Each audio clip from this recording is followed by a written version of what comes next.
You see all the marks of sonship given to the Son, the best robe showing the prestige of the Son, the ring on his hand showing the power of the Son, the shoes on his feet showing the position of the Son. Servants didn't wear robes or rings or shoes.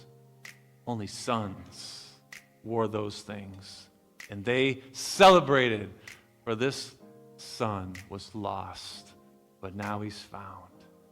Now, Jesus could have ended this parable right there and then. He could have told that story and been done with it. Even though the lost come home, the heavens rejoice, there's more to the story. Some people made the choice to collect taxes for the Romans. Some of those people listening to Jesus tell the story were called tax collectors. They were Jewish people who were traders. They collected money from their own people for the Romans because you know what they saw? They saw, this is the way I can make some money and I can be wealthy. And so they chose that lifestyle. They chose that. But then there's some people that don't really choose to become prodigals. It just kind of happens. One choice after another. Find yourself in a bad position. That ever happened to you before? Just one after another, one little choice, one bad choice, another bad choice. And you just get lost over time. Well, some of those people in the crowd listening to Jesus, they knew they were lost. And then Jesus gives them hope.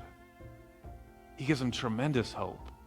He says, when the lost come home, the heavens rejoice.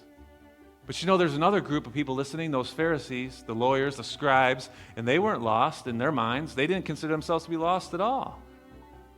So they didn't really connect with the stories until Jesus says this. Let's talk about the other son. Let's talk about you.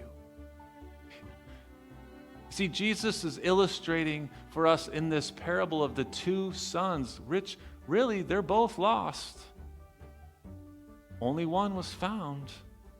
The older son never went home, never went inside the house to celebrate.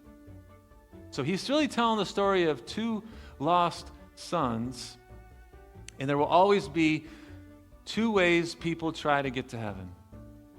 The way of my efforts, my works, and the way of grace.